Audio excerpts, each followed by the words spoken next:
8वें अध्याय के प्रथम मंत्र में गीता ज्ञानदाता से अर्जुन ने पूछा कि प्रभु आपने जो 7वें अध्याय के 29वें श्लोक में जिस तत्परम के बारे में, अध्यात्म ज्ञान के बारे में, सभी कर्मों के बारे में जो बताया है कि उसके जानने के बाद प्राणी की ओर जरा और मरण से छूटने का ही प्रयत्न करता है। जरा माने बुढ़ापा और मरण माने मृत्यु। ये बुढ़ापा सबसे बड़ा कहर है इस प्राणी के ऊपर, मनुष्य के ऊपर।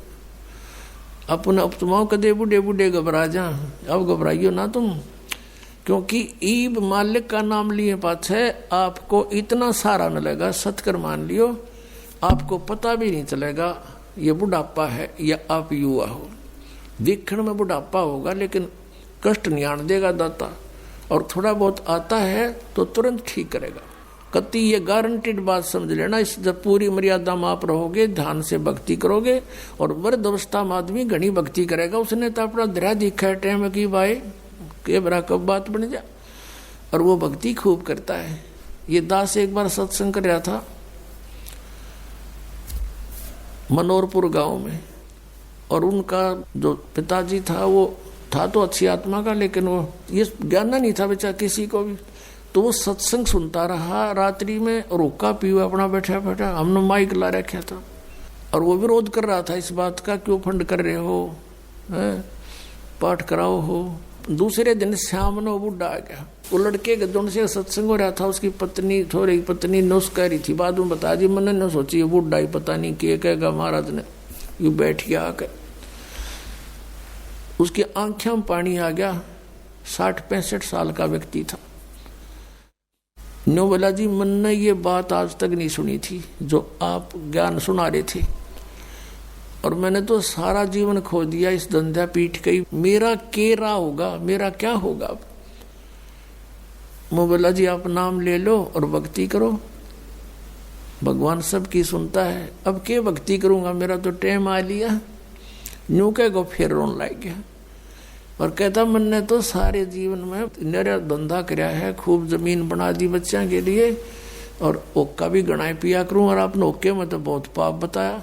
माँ जी भगवान का बताया मैंने तो, इसमें बहुत गुना पाप है, शराब में, मांस में, ये तो बहुत तम्बाकू में, ये तो घोर अपराध है, चोरी ठगी जारी में। अब बोला मेरा क्या बनेगा, अब मेरा तो पेटा भरा ही को नहीं। आपने ज्ञान निशा दे दिया, ना ज्ञान था इतना तो चलो दुखी भी ना था, तो दुख भी गणा होगा। तब मैंने उसको कहा कुछ नहीं बिगड़ा आपका, आप नाम ले लो। अकीब के नाम लूंगा मैं, मेरा तो टाइम आ लिया।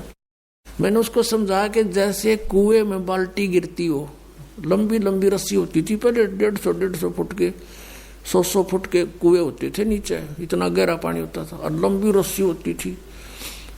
तो उसमें कहते हैं जब मान लो वह बाल्टी कुएं में गिरती हो, रस्सी लटकती आ रही हो, और भाग के पकड़ने की चेष्टा करे, और उसकी पूछड़ी सी भी ठा जा end of the rope, last में उसकी वह पूछड़ी भी ठा गई 6 इंच की भी, तो इन्होंने सोच ले सब कुछ मिल गया।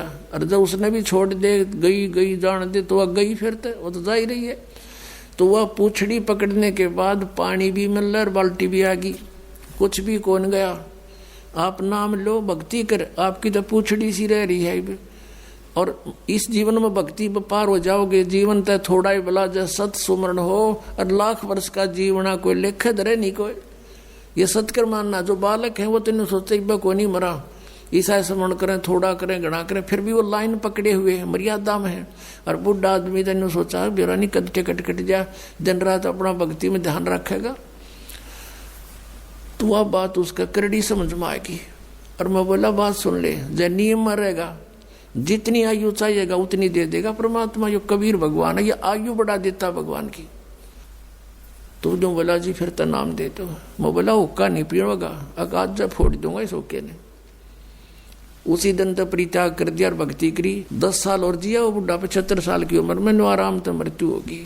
अब भगवान किसे कहते हैं? भगवान ने इसलिए तलाश करते कि शायद दुखी प्राणी हो और कितना पापी हो, कितना अपराध कर गया अनजान पड़े में, परम पिता को बुरा नहीं लगता वो बेटा अपना बेटी।